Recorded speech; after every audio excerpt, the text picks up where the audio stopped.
Hello and welcome to Tricks. We are starting NCERT Class 11 Polity Textbook Indian Constitution at Work, and today we will cover Chapter 1, Why Do We Need Constitution? And if you are new to this channel, do subscribe and give a thumbs up if you like this video. The objective of this chapter is to understand the meaning of the Constitution, the what aspect, the why aspect means the function of the Constitution, and the how aspect means how it becomes authoritative, how it gets success, and how it is made, etc. etc. First, the meaning of the Constitution. What is a Constitution? So, it is a set of fundamental rules which govern or constitutes the state. In a society or in a state, different kinds of people live. They have different religion, ethnicity, race, aspirations, wants. They want different things. For them to live together and to come together in a agreeable position, they need set of rules so that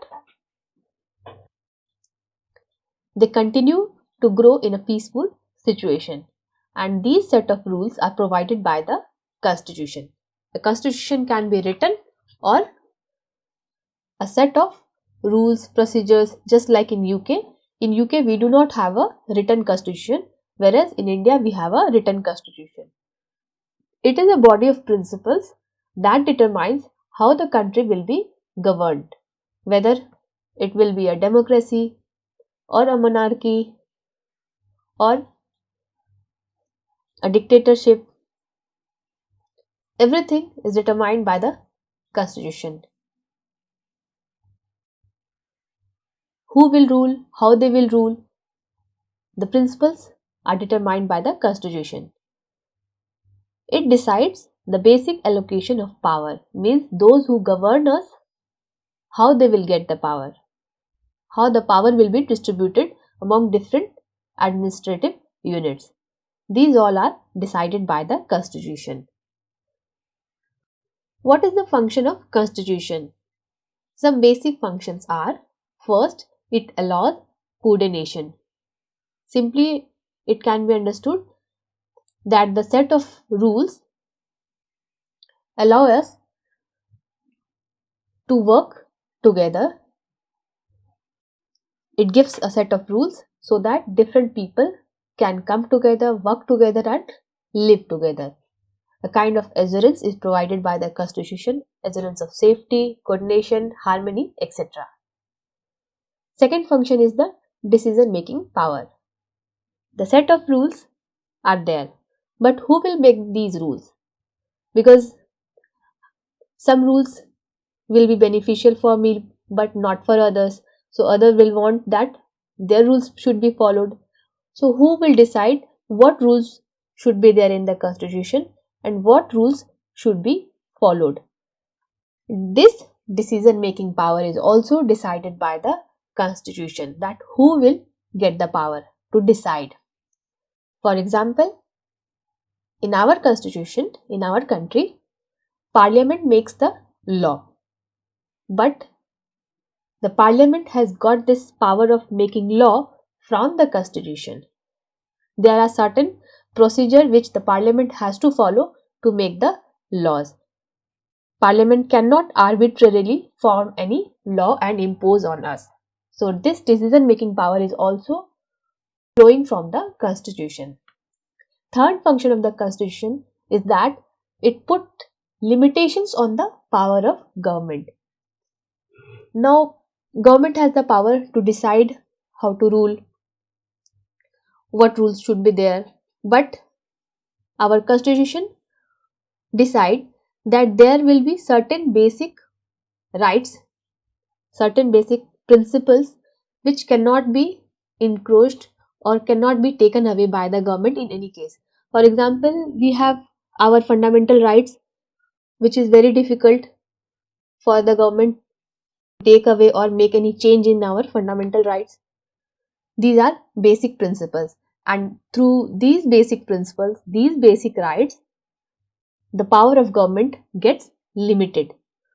That is why the parliamentary system of government is also called limited government, or a constitutional government is also called a limited government, because the power of the government is limited by the constitution. The constitution decides how much power the government will wield. Fourth function is the aspirations and goals of society reflected by the constitution. There are certain aspirations of each society. For example, what a society want, certain basic rights, certain basic freedoms, their desire to grow in certain way. These are also reflected in the constitution, and it is the function of the constitution to reflect these aspirations and goals of society. Finally, the constitution provides a fundamental identity to the people. Identity in the sense that when we get rights, right to vote, right to stand for election, we get political identity. We express our views, political views. So it provides political identity. Now there are certain rights as well as obligations on us. So there is certain kind of moral identity also provided by the constitution, because there are certain things that we cannot do. We are obligated to follow the laws, follow the rules. So the moral identity is also given by the constitution. And finally, the national identity means how the relation of citizens with the country is decided. It is also provided by the constitution. For example, a citizenship in a country will be based on religion, ethnicity, or some certain rules. These are also decided by the constitution. Or how a country will move in the global arena, whether it will be a democratic country or a monarchy. These all are also decided by the constitution. So in a way it also provides national identity. So the function of constitution is coordination, decision making power, limitations on the powers of the government, aspirations and goals of society, and identity of the people. Now, authority of the constitution. How this authority of the constitution is decided? It is decided by asking certain questions. First, how it is formed. The mode of promulgation. It must reflect the broad national consensus. Means a constitution should not be just made by few people based on their own whims and fancies, their own aspirations. It must reflect overall national consensus, what the country wants. This gives the authority to the constitution. Means the people will only follow that constitution if they all agree to the things that are there in the constitution. If something is imposed on them and they do not like it, they will not follow it. Currently we are seeing the example of farmers' protest. There is an absence of consensus, and that is why they are demanding to change it. So mode of promulgation is very important. Next is substantive provision of the constitution. Means the constitution must provide the framework to pursue basic justice. It should provide options, method, and opportunities to all the people to pursue basic justice. If only the majorities will have the rights and minorities are left to fend for themselves, then authority of the constitution will be in peril.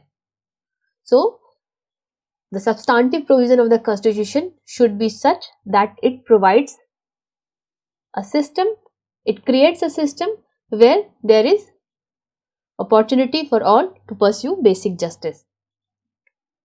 Third, that the constitution should create an intelligent system of checks and balances. There should be a balanced institutional design. Just like in our country, India, we have judiciary, administrative unit, and legislature, which create a system of checks and balance. and not but the least, that the constitution should be authoritative, means certain provisions of the constitution should be such that it cannot be changed and must be followed by all, and it must be flexible also, so that it can adapt according to the changing times. These all are the factors that decide the authority of the constitution. Let us see how the Constitution of India was made. The mode of promulgation.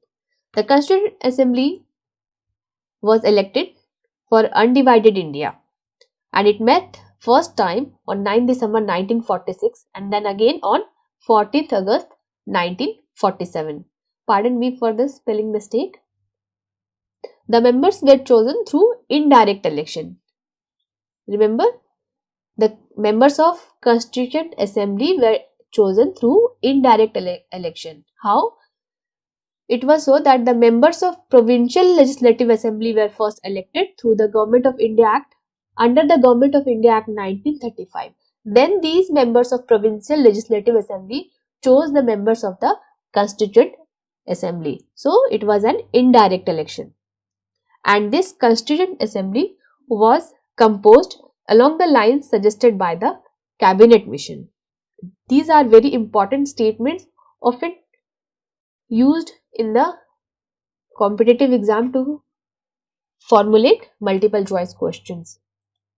Each province was then given the number of seats based on their population, and the ratio was 1:10 lakh.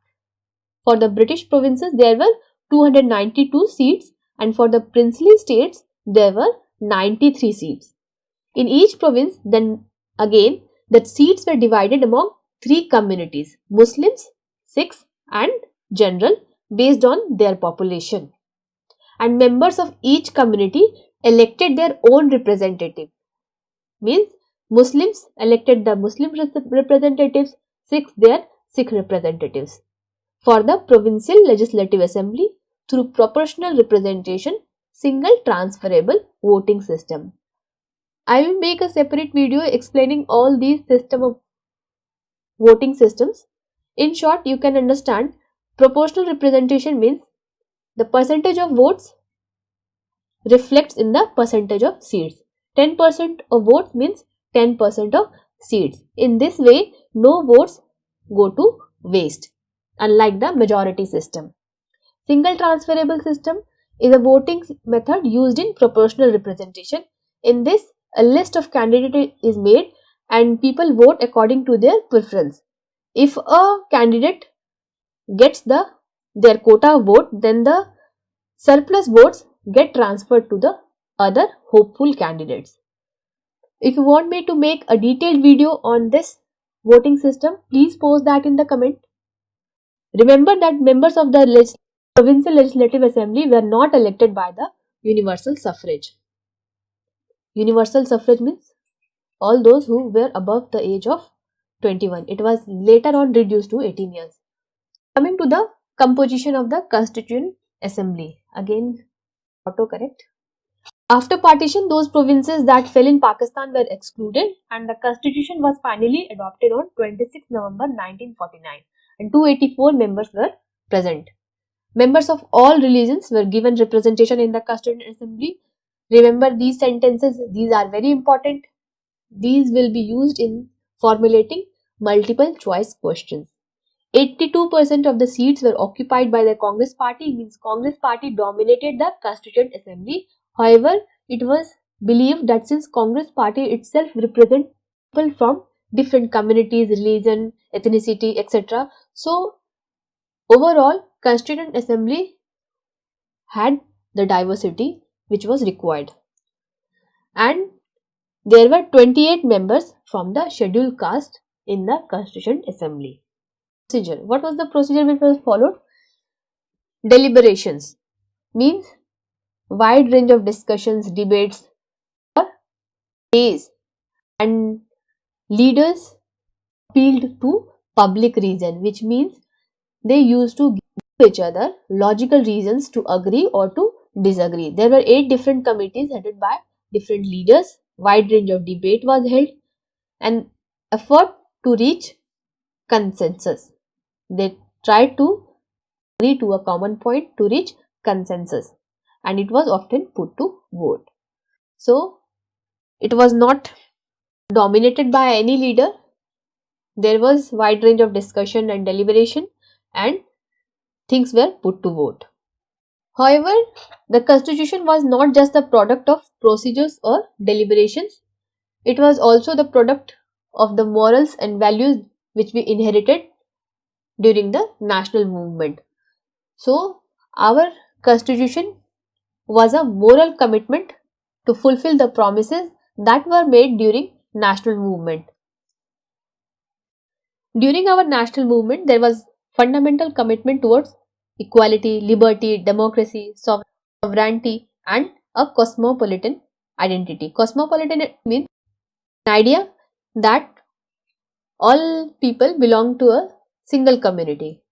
It was reflected in the objective resolution. So, the national movement provided us some basic principle, and there was consensus on those basic principles during our national movement, and we inherited those basic principles which then got reflected and included in our constitution. Here I have summarized the objective resolution mentioned in your textbook. It says that India will be independent, sovereign and republic country. It will be a union of states, and territories of the union will be autonomous units governed by their laws. Power will flow from the people, means people will have the authority. There will be justice, social, political, economic justice, equality of status, opportunity, equality before law, and freedom of belief, expression, religion, etc. Adequate safeguards for minorities, depressed classes, and backwards. And the sovereign rights and territorial integrity of the country will be protected according to the laws of the civilized nations. Finally, India will work for the promotion of world peace. Nehru represented this objective resolution. Coming to the end of the chapter, the third important factor which decides the authority of the government, authority of the constitution, is the institutional arrangements provided by the constitution. It must create an intricate system of checks and balance. That is why we have a parliamentary form of government where we have legislature, executive and judiciary, and they all keep a system of check and balance on each other. We have federal arrangement. States are independent units. They have their own laws, state list, etc. We have also borrowed features from other constitutions, but it is not just copy pasting. We have adopted those features which are best suited and we have modified them. At the end of the chapter, you will find the borrowed features. Please note them down and do remember them. So this was all for chapter 1. If you want me to make video on chapter 2 also, post that in the comment. If you like this video, give a thumbs up. Do subscribe to my channel. Thanks for watching. Have a nice day.